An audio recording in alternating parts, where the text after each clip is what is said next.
And good evening. Thank you very much for joining me. If you are watching this live, my name is Paul Grogan, and today is the first day of Virtually Expo, a virtual convention put on by the people who organise UK Games Expo, because unfortunately, due to the current global pandemic, most physical conventions, well, all physical conventions have been cancelled. So yeah, this weekend is Virtually Expo. I'm doing a whole series of live streams over the next 3 days.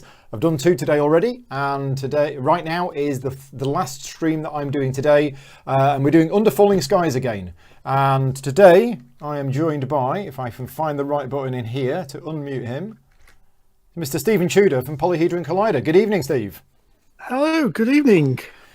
It's been a while since we spoke. How have you been? It has. I missed you at Aircon, I must admit. Yeah. I think that was when we were supposed to last meet. I think actually the last time I saw you was GridCon. It was, which was, November of last year. Now, Aircon was an interesting one because Aircon happened just as lockdown was happening. It was a week before, It was literally just before. And I spoke to Mark about it, and it basically, that weekend, the government could have said, everything is cancelled, and he would have had to send everybody home. It was, it was at the outbreak of the pandemic. So anyway, we're going out. It was the quietest drive to Aircon I've ever had. Got there in record time. Yeah. So yeah, if you are watching this live on YouTube, please pop a message in the chat and let me know that everything is working fine. We're also broadcasting out to CGE's Twitch channel. I can't see the chat for that, but that is being monitored by Tony over at CGE HQ. Well, not CGE HQ, but CGE in America anyway. Right, so Under Falling Skies. Your job, should you choose to accept it, is to save the Earth from invading aliens. Easy.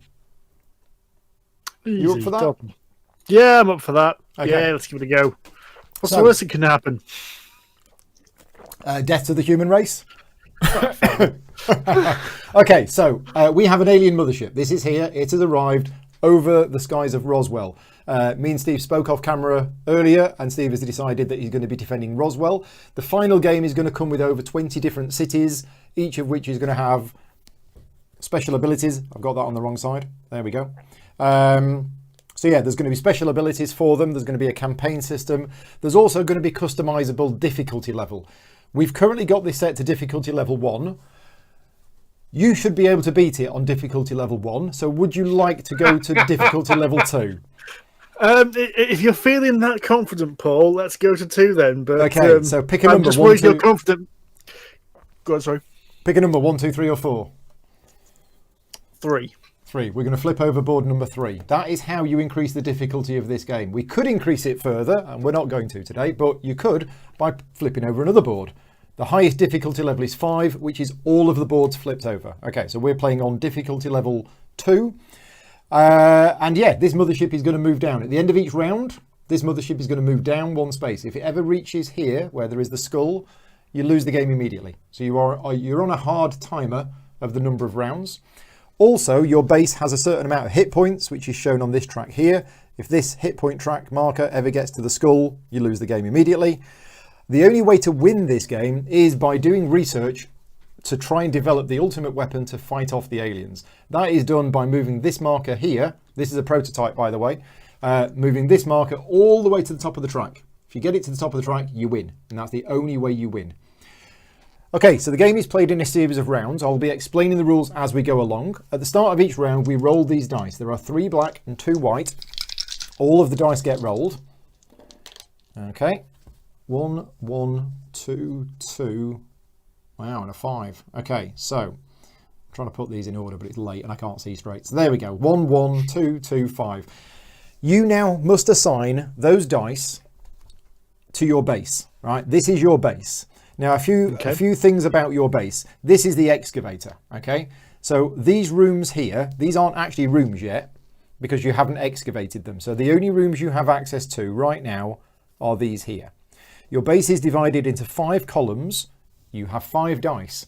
1 dice must be placed in each column, and you cannot place more than 1 dice in a particular column. So if you put the 2 in here, you couldn't then put anything in the same column, okay? That's how that bit works.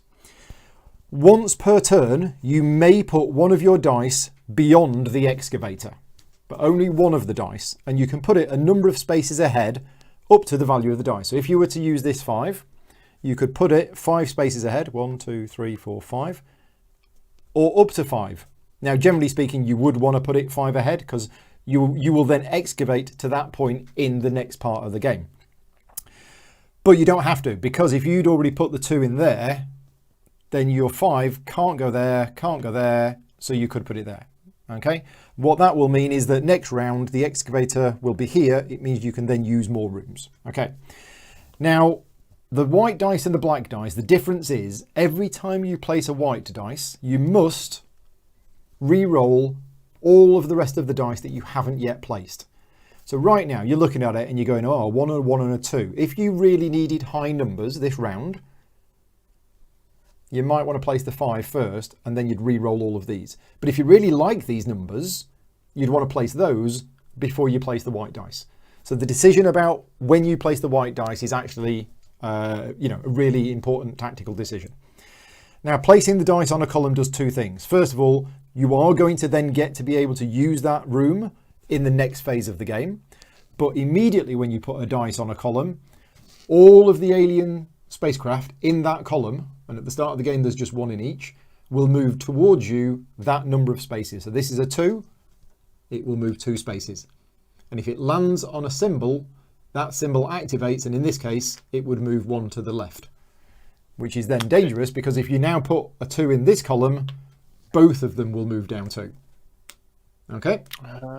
Is it end on the symbol? Or... End on the symbol, yes. Right, so it passes over if it's got more. That's fine. Movement. That's fine. Yep. Okay, so the higher numbers are better because they get you to do more stuff, but it means that these ships move closer towards you.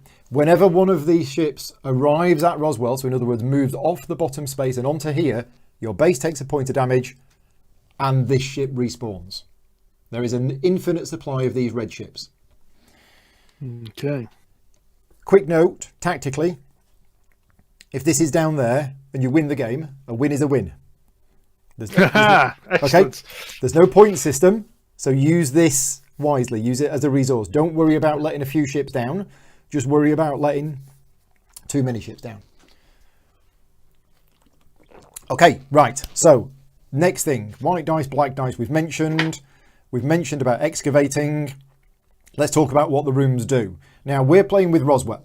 Roswell, excuse me, is the introductory scenario. It doesn't use the robot, so we're not going to be playing with the full rules today because a lot of the other cities use the robot rules. We're not going to be using them for Roswell. So you have 3 different colours of rooms available. And the first room I'm going to explain is the yellow one, because over here we have a power track. Now, in Roswell, you start the game with 2 power. You can have a maximum of 7. Some of the actions that you will take will cost power. And in fact, excavating always costs 1 power as well. So whenever you activate the excavator to move it along, it will cost you 1 power. And how you get more power is with the yellow room. Now, this is a special room because it's a double room. Double rooms will only work if there's 2 dice in them. Okay?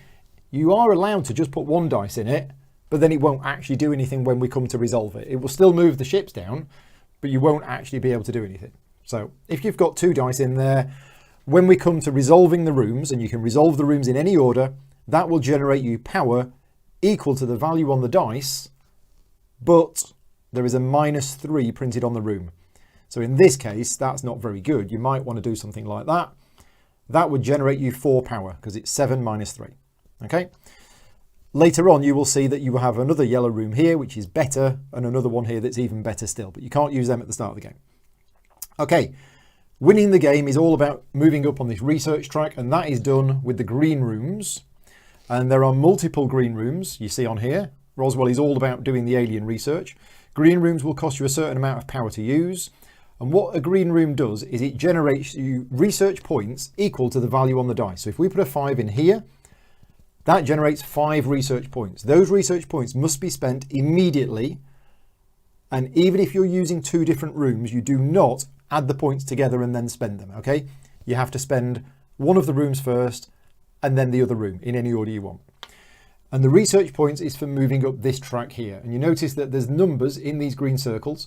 That's how many research points it costs to move up. So if we did put a 5 in here, got 5 research points, 3 to there, 1 to there, and then you stop. The remaining 1 would be wasted.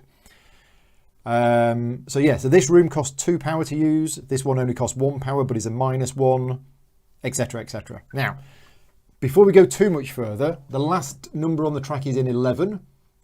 Therefore, in order to win, you are going to need to excavate at least this room and then put a 6 and a 5 in there, or excavate all the way to the end to unlock the triple room, which is going to require a lot of excavation. Right, finally, this orangey red room. This is Scrambling Jet Fighters, and this allows you the ability to shoot down these alien spacecraft, but only if they are on an explosion space. So when they are on an explosion space, they do not blow up. It means that they are in a position where you are able to destroy them with your jets. What you do, this room here has a -1 on it. So again, if we put a 5 in there, it would be treated as if it was a 4, but only for the purpose of resolving the room. So you put a 5 on there, the ship moves down 5 spaces, but when we come to resolve the room, it's treated as if it was a 4. So what that will do is it will blow up all of the alien spacecraft if they are on an explosion space with a value of 4 or less. So that, again, the higher number you put on there, the better. Now, there's an infinite supply of red fighters, so whenever you blow one up, all it does is it goes back to the top and it will respawn at the end of that round.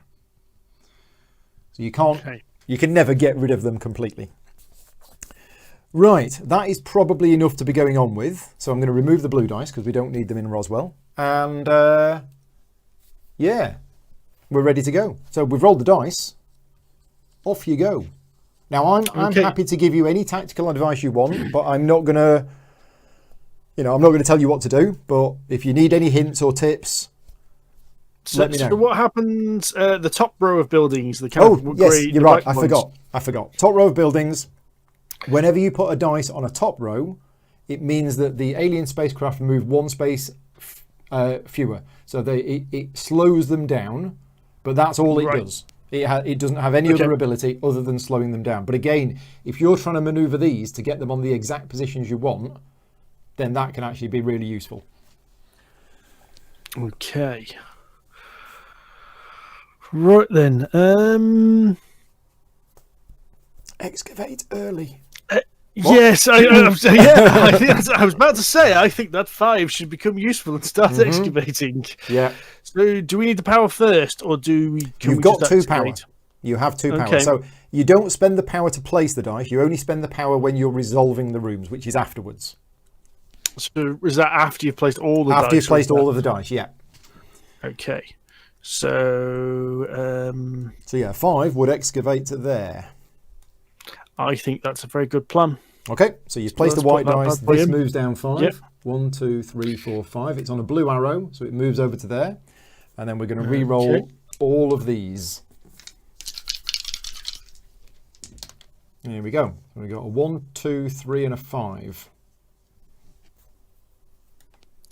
Okay, so let's put a 5 on that research space then.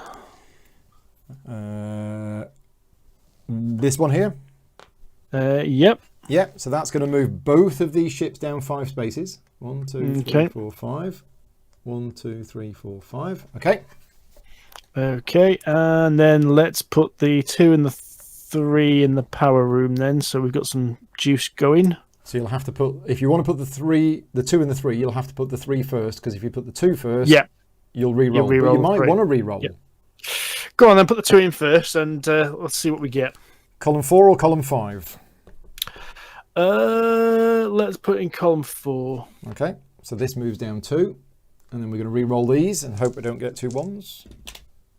Ugh. Sorry. That's all right. Okay, put the 2. I assume, have I got to put that 2 into the power room now, or does it not matter? No, you don't have to. You could put the 2 right at the top and say, oh, forget it, I don't really want 1 power. But actually, you're going to need that 1 power, because you've only got 2.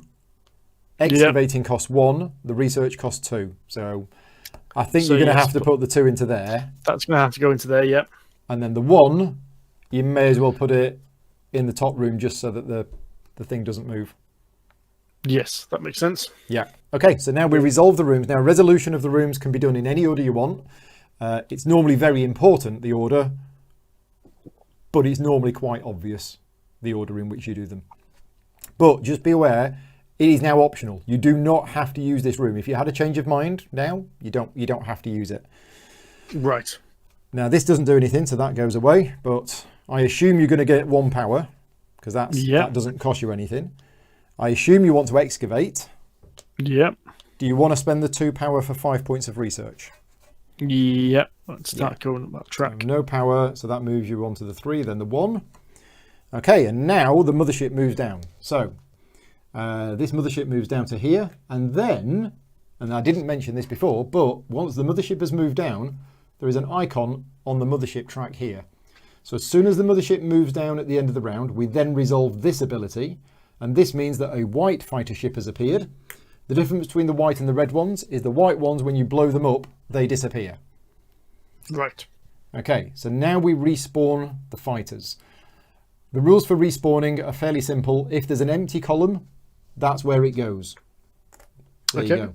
If there wasn't an empty column, it would go in the column where the nearest fighter is the furthest away compared to the other columns. But that goes there. That is the end of the round. So we start round 2 and we roll the dice. Okay. Now, before you make any decisions, I'm just going to explain one of the other icons on this board here, which is the mothership icon. When one of the alien spacecraft lands on a mothership icon, it moves the mothership down 1 space. But because you moved it down rather than it moving down, it doesn't trigger the ability on the right-hand side. Okay. Does it still move down at the end of the round as well? It will still move down at the end of the round. So this next icon here means your excavator moves back 2 spaces. Now, you might not want that. So I'd rather not, yeah. Exactly. So tactically, you might want to trigger a mothership movement this round in order to avoid this ability here. Yep. The downside is it does bring it 1 space closer towards you. But there you go. Off you go. You now have more rooms available. So this room, we know how that works. This is a double fighter room. So again, like the double energy room, you need to put dice on both spaces. Excuse me. It costs 2 power, but you add the values of the dice together to decide which ones it blows up. So as long as the 2 dice in there value 6 or more, then it will blow up everything that's on an explosion space. We have another power generator. This time it only uses 1 die, but it gets the value of the die. Right, where would you like to put your dice? I 1, 2, 3, 4, 5, 6. Ooh, oh, I've lost the screen, Paul. Oh, yeah, there we go. Sorry. I I remembered I can't alt-tab when live streaming on Discord because it loses it. Oh, I'm going to take a gamble. I'm going to put that white 4 on that second energy room after the excavator. So yeah, so 1, 2, 3, 4. That would put it in the fifth fifth column. Is 1, that 2, 3. In the jet fighter room. Does it go in the fighter room or can it go in the excavator in the energy room below? Research room below. No, because you do count spaces. So you can do it, right? Okay. Do, so it'll be 1, 2, 3, 4. Oh, in which case then, if I was to use the black 6, would that only go to the green? You put it in the blank space. Well, you could put it 1, 2, 3, 4, 5, 6. The furthest it could go is there. Okay. Let's put that one there then. Okay. 1, 2, 3, 4, 5, 6. Brave move by me, but never mind. Now you can undo this. You know, we could put the other black dice and then the other black dice, and then you could say, actually, Paul, forget that. Take all of that back. As soon as we've placed a white dice and we've re-rolled, we can't undo then. But other than that, you can put stuff down, undo it. Experiment, see what it looks like. Okay. And my next one of them's a 3, isn't it? 2, 3, 1, 2, 1. 1, 2, 3, 1, 2. 1, 2, 3. Can you put the 3 on the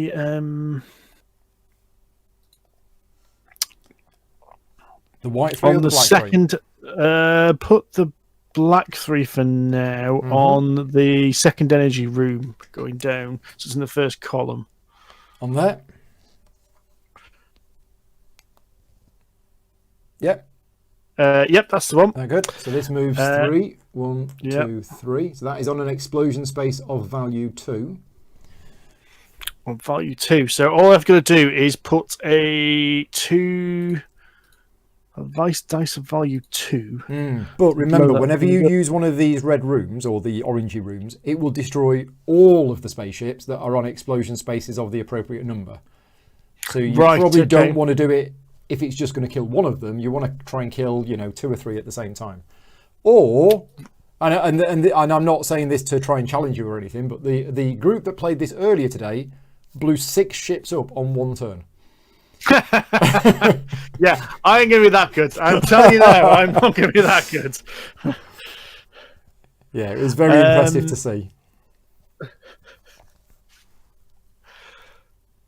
Right. What am I doing now? So, what's my next? My next research is a 4, isn't it? Next one is a 3, and then a 1, and 3, then a 4. sorry. Yeah, it's 3, 1, 4, 1. And remember, you've got no power. You're going to get 3 power from this. It will be 1 to excavate, so you've currently got 2 power spare. So I'm going to have to. Sorry, I have to keep skimming to YouTube just so I can see a bit of the detail on. Right, put the 4 in the double research room. Or the single research room. Sorry. Yeah, you can't put it in the double research room because this isn't available yet. Yeah, because the single one slightly above that then. In there. Can't go there because you've already got a dice in column 4. Oh, right, okay. We'll have to go in column 2 then. You can go in column 2, unless you want to shift this across to here and we'll adjust that a bit.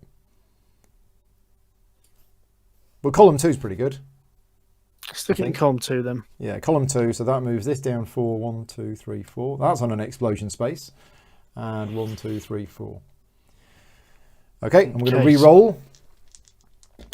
Okay, we have a 4 and a 5.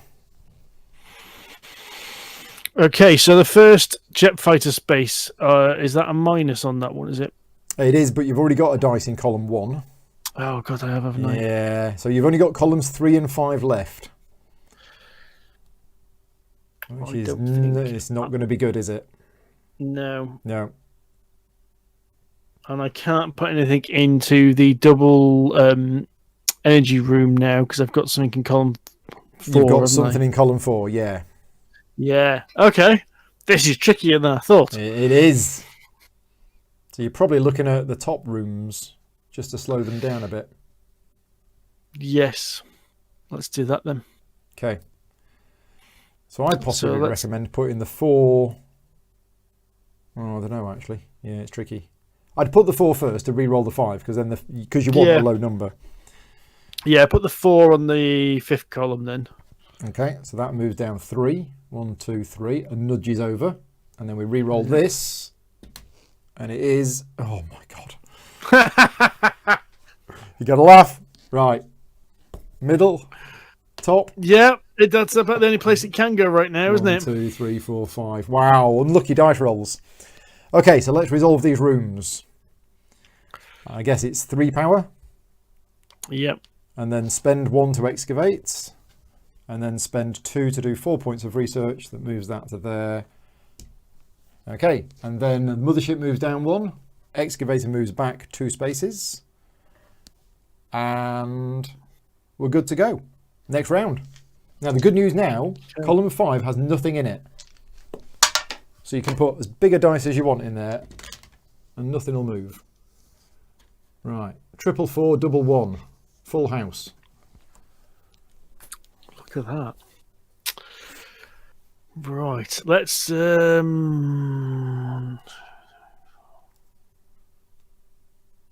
do we want?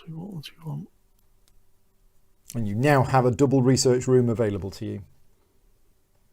Yeah. And what's our next ones on the track? 4, 1, and 3, isn't it? 4, 1, 3, yeah. I think I'm going to have to go. Oh, there is something in that one there, isn't there? 1, 2, 3, 4. That's no good. That's really bad. That's really bad. Let's just excavate one space for now. So let's put the black 1 below the excavator. Okay. That's a bit of a slow move. Yeah. Let's put the white. No, hang on. Let's just get a 4. Oh no, that'll get us there. Put the 2 black 4s in the room just behind the excavator. Okay. So that's going to move this down 1, 2, 3, 4 onto an explosion space. This one, 1, 2, 3, 4, which moves over there. This one, 1, 2, 3, 4, which moves over there, and that's it. Yep. Okay. Yep. I need to generate some power now, don't I? Stick the 4 in the first column. On the power room. Yeah. Moves this down 1, 2, 3, 4. And then we re-roll this. Nice. Just gets us a 1. That's what you needed. Yep, so put that in the top column then, I think. So. So nothing moves. Because you've got 3 ships in column 2. Right. Okay, off we go then. So 4 power. 2 of which I assume you're going to use for research. Because that's 8 points of research. So that's a 4, 5, 6, 7, 8. Do you want to spend 1 energy to excavate 1 space or not? No, I think I'm going to save that actually. Yeah, because that means I don't have to think about it. Because I've now got 3 energy. Is that correct, or is that 2? 2. 2. Okay. 2 energy.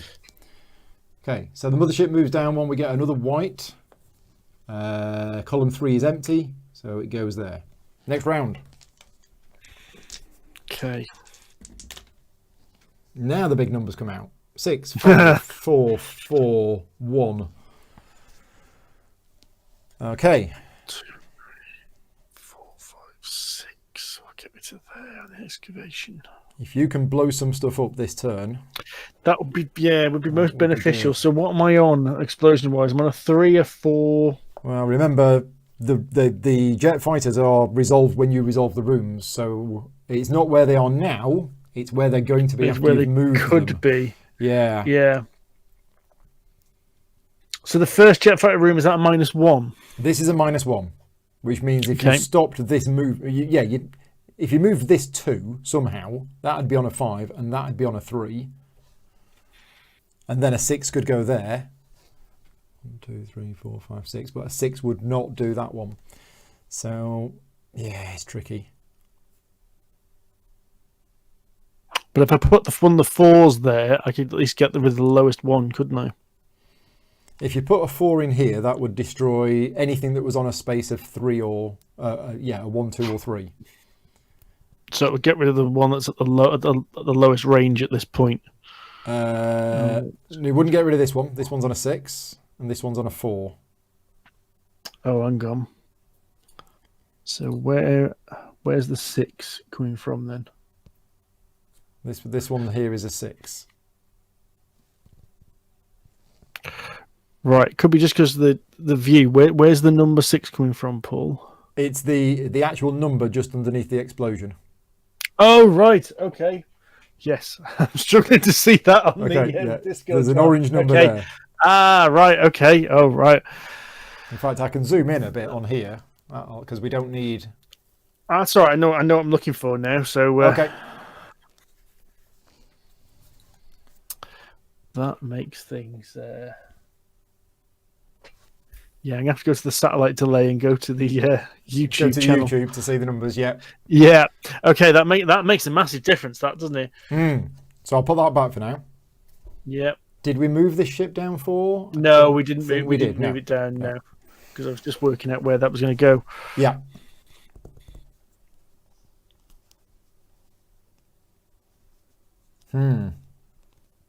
Yeah, I mean, the double fighter room is great if you can then line as many up as you can. But with the numbers you've got, it's a bit tricky.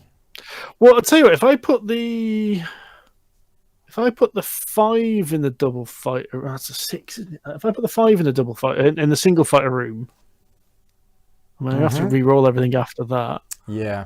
1, 2, 3, 4, 5. Yeah, do that. Put that in the single fighter room. So 1, 2, 3, 4, 5. So that's on an explosion space. Number 3. So that's gonna die from this. Okay, we're re-rolling. Yeah. Okay, 5, 5, 6, and a 1. Whew. I have to take some damage this round somehow. 1,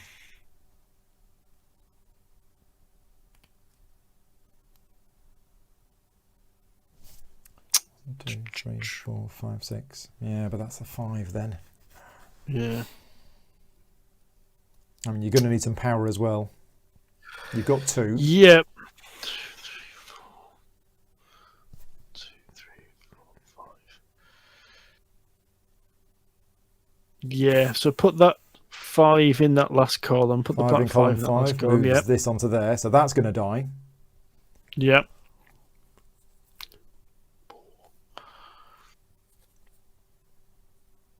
I'm going to 4. No. You could place the white and go for a re-roll, but the chance of getting a 4 is 1 in 6 plus a sixth of 5/6, whatever that is. Go on then. Put the 6 into the column 3 research room and let's see what happens. Where's it going? So in the Here? double research room. The double research room. Okay, now you know you're not going to be able to do the research and the power. I do, but I can't think of where else to put that because Okay. that's an empty cut. 1, 1, 2, 3, 4. 5, Oh, because you want 6. that on there. Yeah. Yeah. Oh, okay, yeah. Cool. Okay, let's roll these black dice and let's see Here we what happens. We need a 4. We need a 4. Oh, we got a 3 and a 5.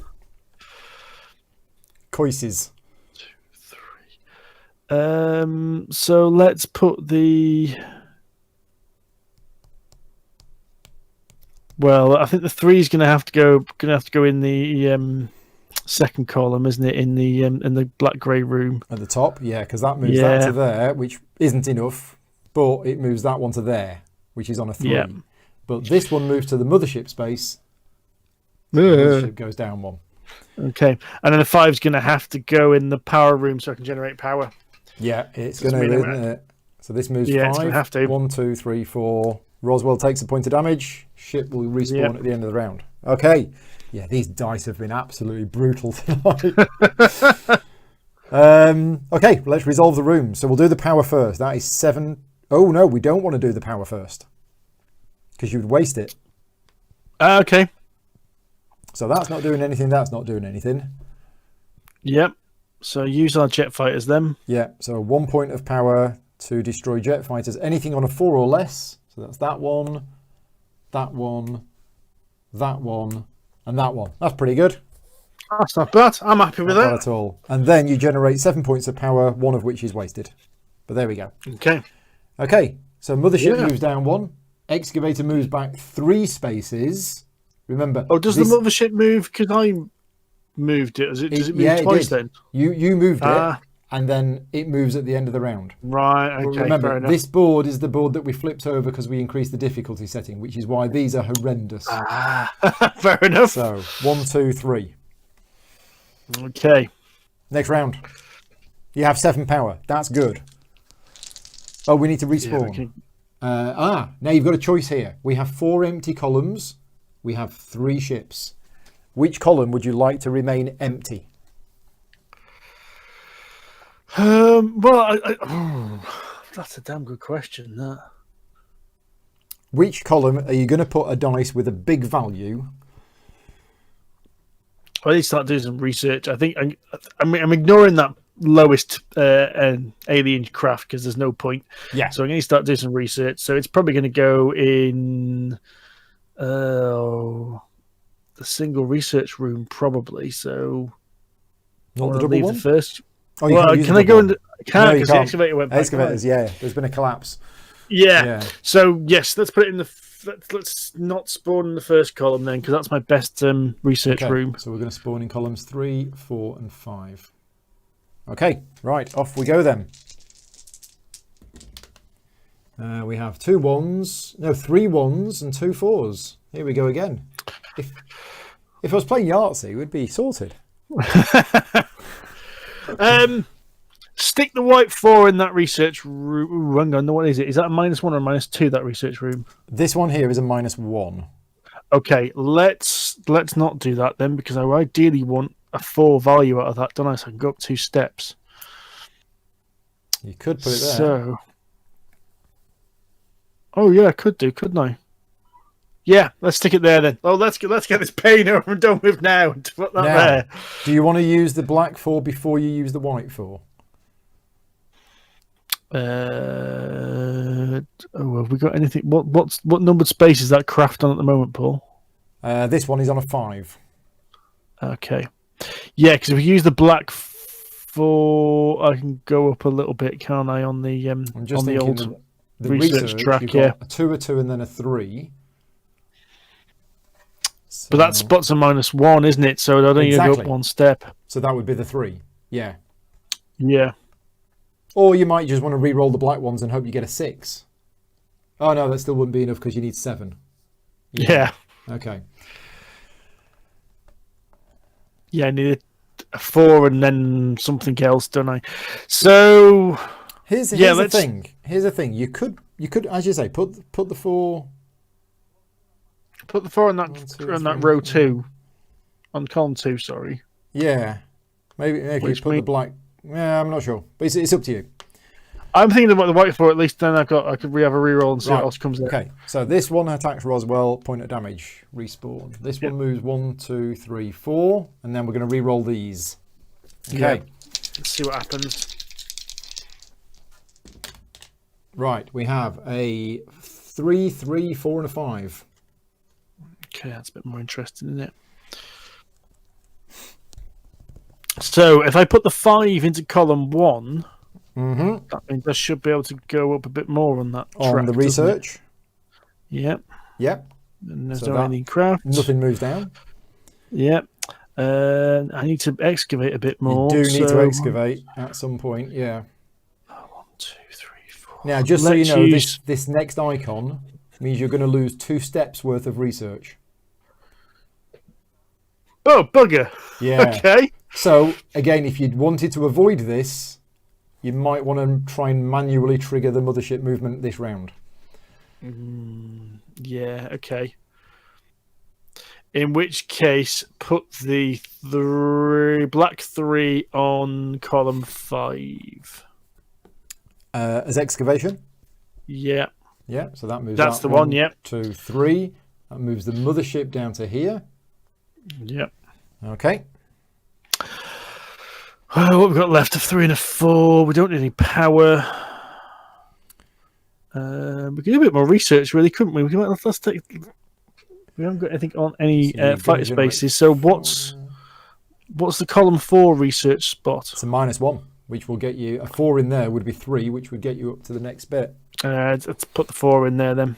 Put the black 4 in. And then, I think that 3 might just go in the top column. I don't think. Yeah, this moves 4. 1, 2, 3, 4. And the 3 just goes at the top and moves that 2. And it nudges it over. Okay. I think we're good. That looks good to me. Yeah. Okay, right. Let's resolve them then. So, 1 power to excavate. Yep. That goes off. And then you got 3 lots of research going on here. So now there is an optimum order, and because I can see the numbers a bit clearer than you, if you trust me, I'll do it right for you. Go on then. So this is free. This is 4 points of research. That moves you up a 2 so and then that gets another me up 2. to 2, yeah. This is a 4 -1, cost you 1 power, but gives you 3 points of research. And then this costs you 2 power, 4 points of research. Nice. Hello. Very, very nice. Right, mothership moves down 1. We get 2 white fighters, and then we respawn. So first of all, you choose where the red one goes, it's going to go on column 1 or column 3. It doesn't really matter because the white one is going to go on the other column. Okay. So technically, this is your decision of where you want to put the red one. Let's put it in the first column then. Okay, so the white one goes on this column. Right, now every column has something in it. So this one respawns in column 2 because that's the one where it's the furthest away. So that goes there. Okay. Right, next round. Let's roll them dice. Okay, we have 1, a 2, a 2, a 4, and a 6. So this is interesting. You're doing all right on the research track. Power's okay. Taking a bit of damage. And the mothership is a bit closer than I'd be comfortable with. I'm just gonna make a quick call because I've got family living near Roswell. Just want to send them a quick message. If you're right, just yeah. You might want to get in the car. What's that? Yeah, it's Steve that's in charge. Yeah, that's Steve. Yeah, okay, right. Yeah, you've listened to the podcast. You know not to trust him. So there's nothing I can actually do to halt the mothership. The mothership moving, is there? Nope. No, it's just inevitable. It is inevitable. We're grinding forward. Yeah.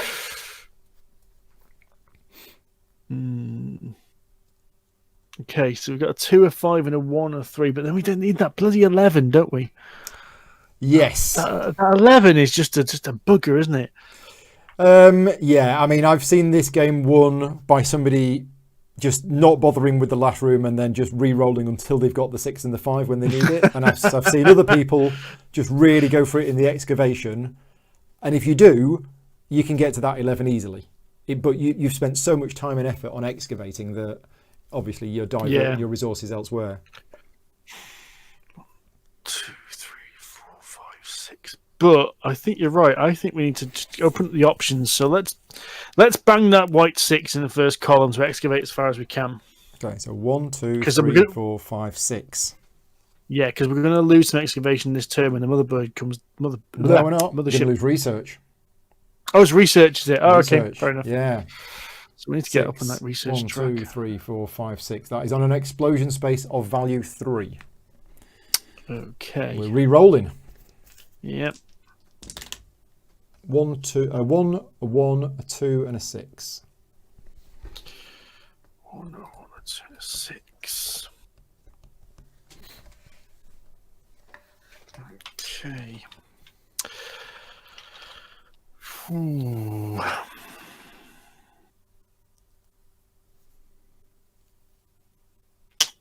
Let's put the 1 on the power generating in column 2. Oh, we haven't excavated that far. I keep You haven't excavated that far. Yeah, we haven't excavated that far.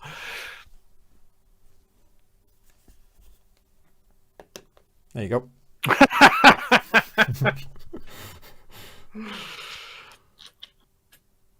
Oh, bugger, this is suddenly got a lot more complicated, isn't it? Yeah. I can take the damage, but that's that mothership, isn't it? It's... Yeah. 2 and 5. See, a 2 and a 6 would get me 2 steps up the research. Exactly, and then you're on a 1, which means losing 1 step of research is just losing the 1. You don't want to lose the 5. No, we don't lose the 5. Let's put the let's put the 2 and the 6 in columns 4 and 5 then. Let's put the 6 in column 3 and the 2 in column 4. So the 6 there and the 2 there? Yeah. Okay, so 1, 2, 3, 4, 5, 6. 1, 2, that's on an explosion space. Oops. Okay. Okay. It should get us up the 2, so we need to put that 1 in another. If you can just survive for another couple of turns, you might get it. I might do it. Okay, put the let's put the 1 in the research space in the second column then. White or black? Oh, now that is the question, isn't it? I could do with a little bit of juice. So let's put the what power have I got left if I do that? You've got 3 at the moment, and you're using 3 this turn. Yeah, and I haven't actually got any power spaces to use, have I? So it doesn't matter. No. So put the black one in, and then the white one can go on the top row, wherever's left. So there and there, just freezes them. Sorry, yeah. There. So the black one goes in the. Oh no, I don't have enough power to do that, do I? If I You put don't that have in the power? research room. I don't have But the also, power. 1 point of research won't get you any further. Because you're currently doing 8, and 8 will get you 2, 5, and the 1. You won't have enough. Oh, to get right, to the okay. 3. Yeah, no, I miscounted. Yeah, no, that's good. So, that's good. Yep. You're okay? I'm happy with that. Right. Yeah. So, I guess spend all of your power, do 8 points of research, and excavate to here. Yep. Okay. Right. Okay. Did we move everything down? I don't think so. Let me just switch to YouTube, because in all of the excitement... Right, okay. Did I move the 6 and the 2s down? I think I might have done. Yeah, I moved the 6 and the 2s down, so I moved down for these. We'd already moved the 6 down for the excavation, and then it was just 2 1s. So yeah, I think we're good. I think we are good. I know. And then we've got to move that blasted mothership. And then the mothership moves down. So the mothership moves to there, collects that.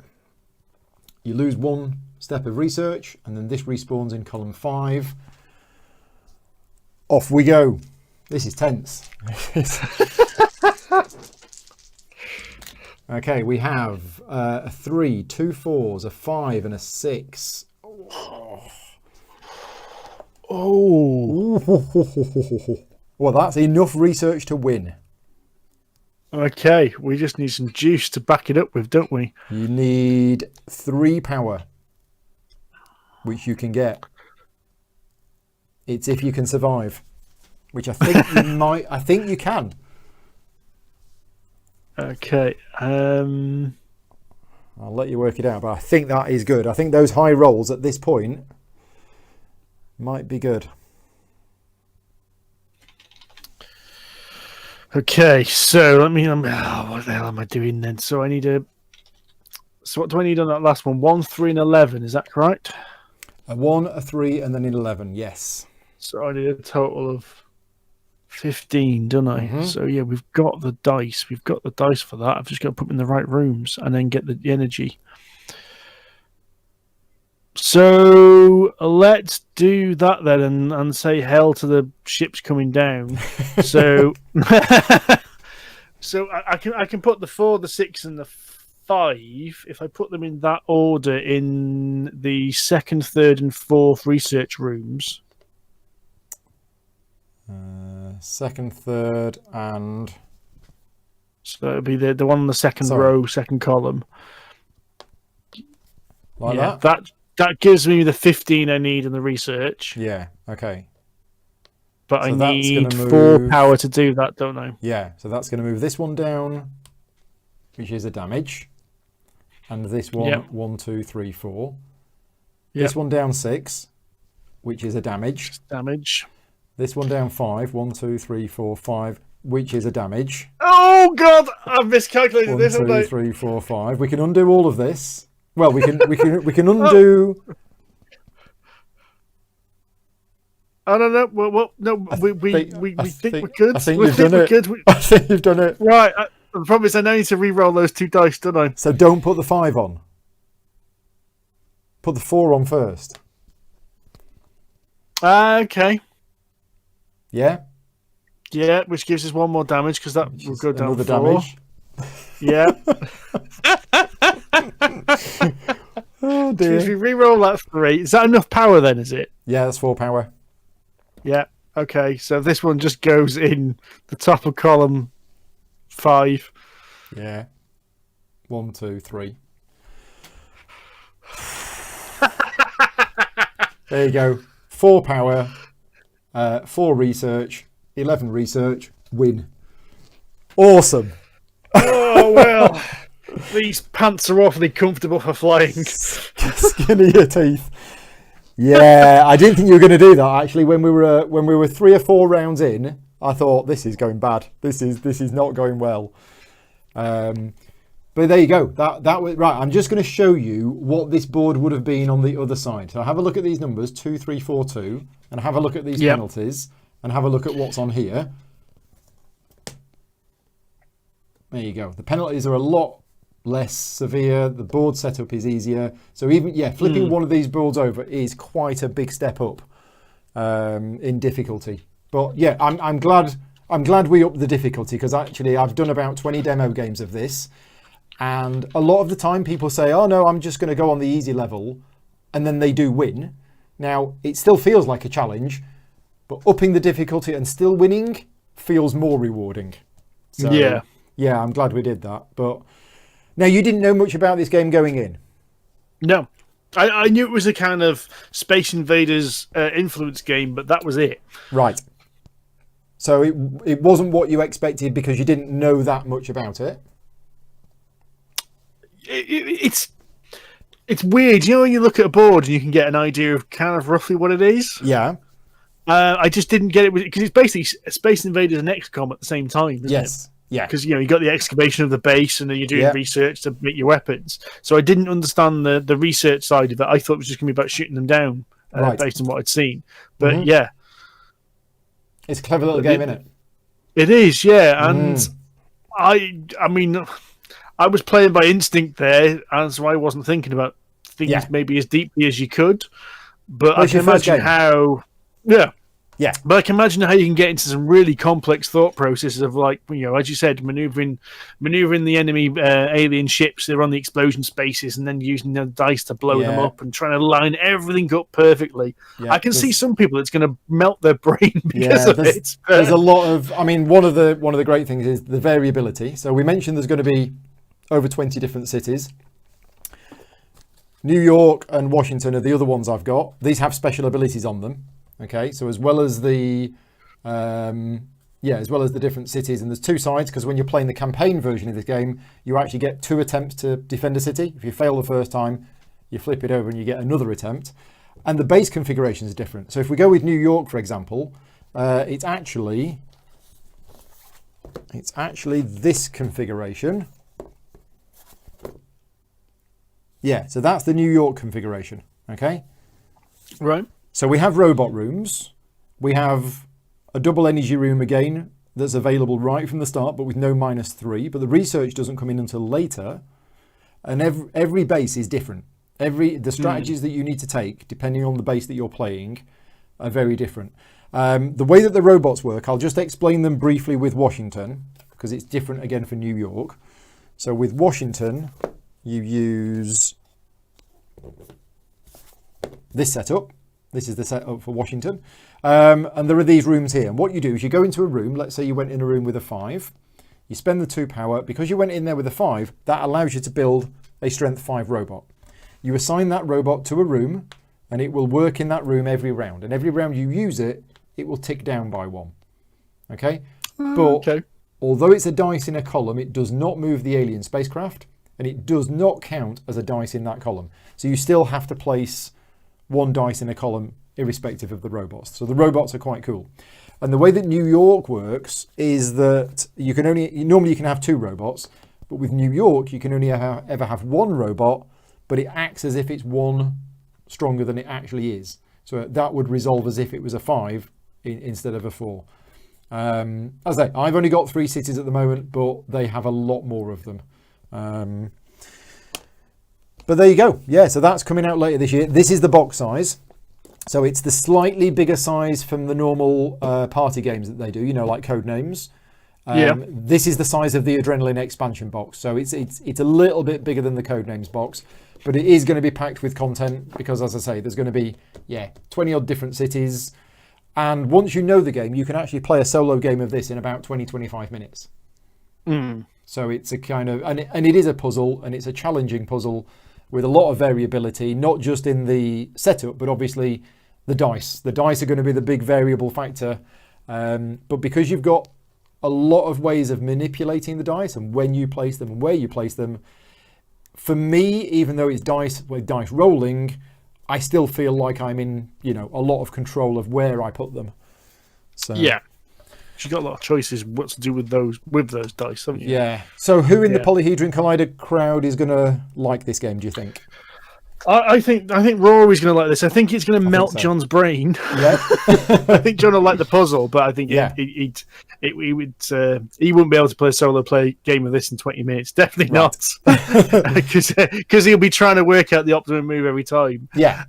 So is it solo only then? No. So this is probably the only solo stream I've ever done of this game. All of the other games that I've done, I've had 2 players, because I personally believe that this is the best game when played with 2 players, sat there working together to work out the puzzle.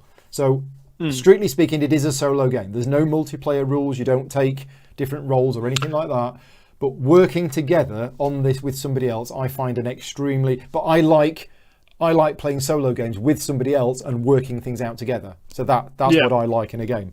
I just think, bouncing the ideas off each other and saying, oh, we could do this. Oh, yeah. You kind of, as long as you don't have somebody who takes over, then 2 players. So yeah, all of the other streams I've done of this have been 2 players. And one of the most rewarding streams I did, I do a lot of the fundraising for the charity in Uganda. Yeah. Over virtual GridCon, 2 of the young adults in Uganda, I actually demoed this game to them. Exactly like I've done it to you today. I was sharing my screen with them and they were playing. So for me, being able to actually teach a game to 2 of the kids that were raising money to help was very rewarding. What I wasn't expecting is the 10 minutes of discussion from one turn to the next while I was sat here sort of waiting, and all I could hear was that. And because all of the other streams I've done with this with 2 players, the 2 players were not together. So they were having to talk verbally out loud. Oh, Tom, should we put it in column 4? Whereas when the 2 guys played in Uganda, all I could hear was, oh, well, what about this? And this went on for ages. And the reason why it was rewarding is those kids are smart, really smart. Their game went worse than yours did, okay? Their game, 2 rounds from the end, was like, and they were sat there talking through their moves, and I was thinking, we need to just finish this because you're not going to win, right? You're in such a bad position. Let's just, and I wasn't trying to speed them up because, of course, I wanted them to play the game. And they spent ages discussing what to do. And then eventually they came on and they said, right, Paul, we're going to put the 3 there. And we did it. And they won. They actually managed to win. And everybody in the chat was like, how did they do that? And it just sort of turned me on to how smart they were. And that 10-minute of discussion, they were actually properly thinking about it and working it out, looking at the screen, counting the squares. And I was blown away by the end of it. The amount of effort that they were putting into working out the puzzle, and they managed to do it. So yeah, that was like an hour and 3/4 for a 20-minute game, but it was very, very rewarding in the end. So yeah, no, I've had some great games of this. So what's I can see there's a bit of chat in the chat regarding this, like a campaign or a legacy element to it. It's not legacy, okay? It is a campaign game, but they are working on, as well as you being able to play multiple different cities for variability, they're working on like a campaign system, which I think is going to be, I can't remember exactly how many. It might be like 4 or 5 cities connected together in one storyline. And I think the plan is, don't quote me on this, but I think the plan is that if you play through those scenarios in order, it will actually help you learn the rules of the game. So the first scenario is probably going to be set in Roswell, which doesn't use the robots. Okay? And then if you don't manage to defeat Roswell, if you don't manage to win at Roswell, you will flip the Roswell tile over to the other side. Okay? And you get another go at winning. So you will get a little bit like Pandemic Legacy in that, if you don't win at January, you get another go at January with a little bit of a bonus. But yeah, there's going to be a storyline. There's going to be a few scenarios. So it isn't a legacy system. It is just a campaign system. But there will be things that carry over from one game to the next, as I understand it. But yeah, there we go. Right, it's time to wrap things up and me get to go and get some dinner. Let's see how Andy does. When's Andy playing this? Sunday with Luke? He's playing it with Sunday with Luke. I think it's going to be more entertaining just listening to Andy and Luke argue, to be fair. So Shall I put them on difficulty level 5 and see how long they last? I think you should stick him up a notch higher than what I've just done. Yeah. We will see. But tell them that I did this. Just let them think that I managed to do it. I will. Cool. Anyway, so yeah, just let people know where they can find all of the Polyhedron Collider stuff. So, you can look for Polyhedron Collider online. Search in Google, that'll get you there. But most of it is polyhedroncollider.com, as everything. But we are on iTunes or Stitcher or your podcast platform of choice. That's our main output, is the podcast. Before lockdown, we were kind of doing about 2 episodes a month. We're now more like 1 episode a month. Yeah. Because we're not playing as many games, but that's that kind of main output. We're collectively on Twitter at PolyhedronC, but we're all on there individually. So I'm at Wahoffamadenga, which is not the easiest name to recognise, but I usually retweet myself. So to be fair, you probably see me on liking one of your tweets about this. So that's the easiest way to find it. There's gonna be some video reviews coming up on YouTube shortly. Once I've worked out what the hell to do in this video review space, because it's I'm giving myself a crash course. So over the next if you couple need of any weeks, technical tips, just give me a shout, because I've lived and breathed this for 5 years now. So if I can help out at all, just let me know. Yeah. So they're going to be a bit rough and ready the first few, but I'm learning quick. I've already had to re-record one section 3 times, because the first time the mic didn't work, and the second time the camera didn't work, but the mic did. So yes. I mean, I've been doing this 5 years now, and you will never see me having any problems like that whatsoever. Happened to me last week. Okay, so don't worry about that. They happen to all of us. I remember doing an hour and a 20-minute video once. And then I finished it off. I had my microphone connected, and it was all there. And then I looked down, and the microphone wasn't actually plugged into the iPad. So of course the internal iPad speaker, all it picked up was like, and I was like, okay. So let's just do the whole thing again. And it was like, so it happens to all of us. Anyway, thank you very much again. Thank you to everybody for joining in. I will say goodnight. I will be back tomorrow with a whole bunch more live streams. I have more Under Falling Skies tomorrow. More Lost Ruins of Arnak. I'm doing a seminar at 12 o'clock on how to teach games. And then, we'll be doing live streaming from I think it's 9 o'clock in the morning till probably about 10 o'clock tomorrow night. So going to be a busy day tomorrow. Thank you very much for joining in. Cheers, Steve. I'll see you all soon. Thank you very much, Paul. Thanks for running that. Bye now.